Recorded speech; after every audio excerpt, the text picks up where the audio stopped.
begin tonight with the sleeping giant in the presidential campaign. It is the issue that has not really been discussed at the Democratic presidential debates, but we will discuss it tonight with one of the Democratic presidential candidates. It could be one of the biggest issues in the presidential campaign a year from now when the Democrats have a chosen nominee.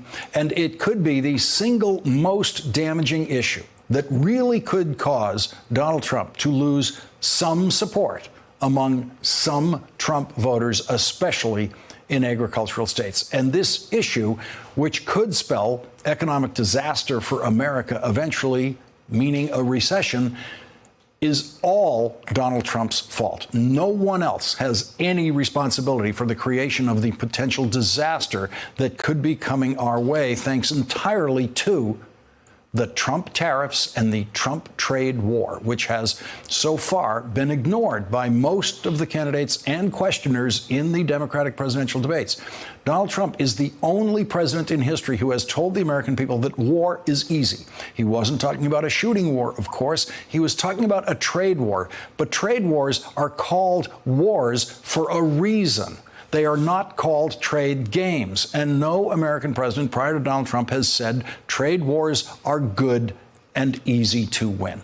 Trade wars have casualties. People lose jobs and lose income in every country involved in a trade war. And Donald Trump should know that by now. But this week, he dropped more bombs in his trade war by increasing the tariffs that Americans must now pay for Chinese goods, to the point where J.P. Morgan now estimates that the tariffs will cost the average American household $1,000 a year. For most people, coming up with an extra $1,000 a year to pay in taxes, which is what tariffs actually are, is not easy. And the Democratic nominee for president will surely be running hard against the Trump tariffs. But so far, the Democratic candidates are staying relatively quiet about the Trump tariffs and giving Donald Trump a very long leash in which he appears to be getting himself all tangled up politically. Donald Trump launched the trade war with China because he thought the United States trade deficit with China was too high. Now, it is higher.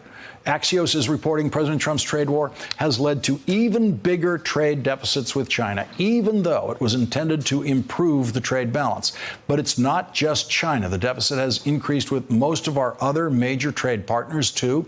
Among the U.S.'s 15 biggest trading partners, the trade balance has moved in the wrong direction for Trump in 10 of those countries between 2016 and 2018, while the aggregate trade deficit has jumped from $503 billion to $628 billion. The New York Times reports the American manufacturing sector contracted last month. A key measure showed on Tuesday heightening fears that the trade war with China could bring on a recession.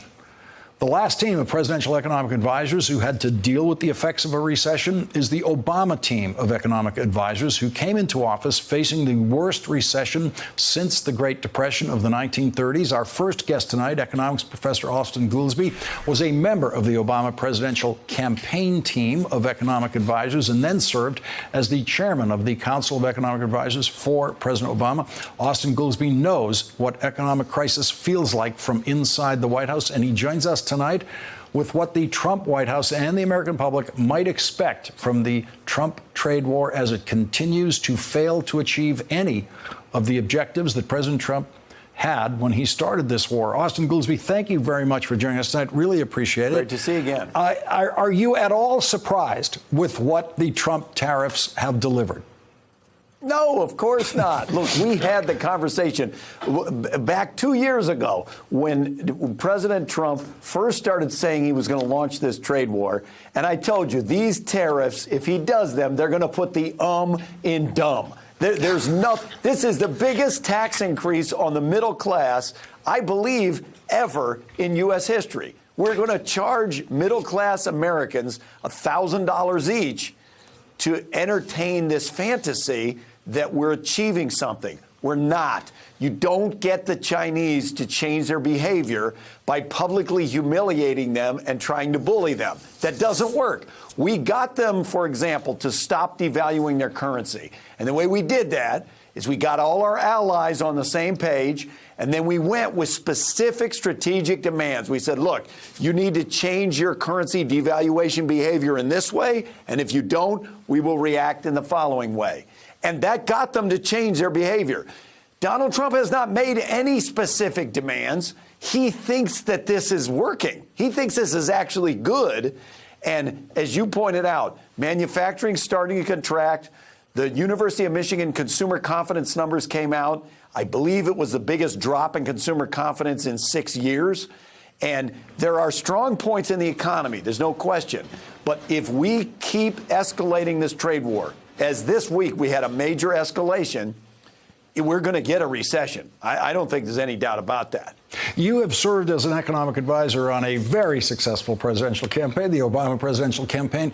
If you were advising a presidential campaign now, a Democratic presidential campaign, what would you say about how they should handle the Trump trade war? So far, what I seem to be watching are the Democrats kind of sitting back and letting Donald Trump have a longer and longer leash on this. And the real debate on this seems to be waiting for next year.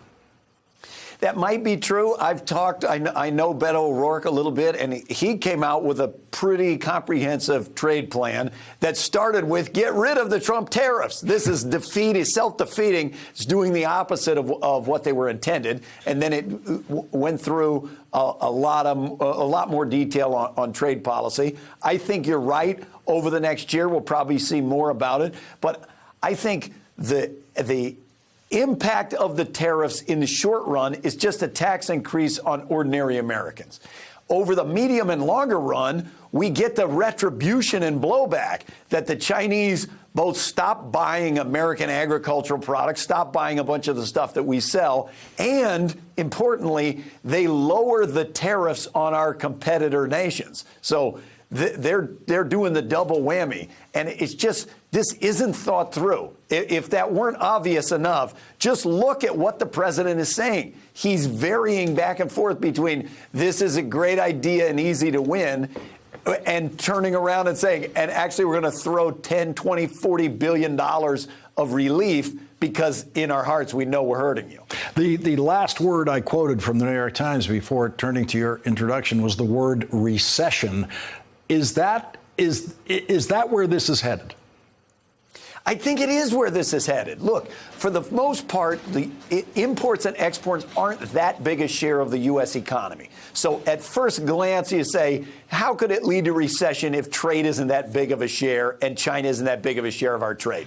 But the answers are, number one, it keeps escalating. Number two, these are the two biggest economies in the world now throwing haymakers at each other. And number three, we're applying tariffs.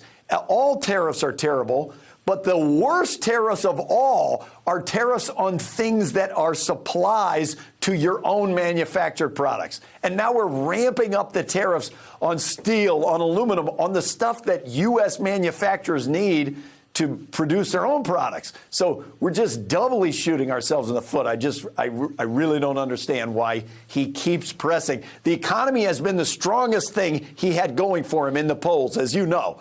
And that is clearly starting to weaken. And I think recession, if we keep going this way, recession is absolutely what's going to happen.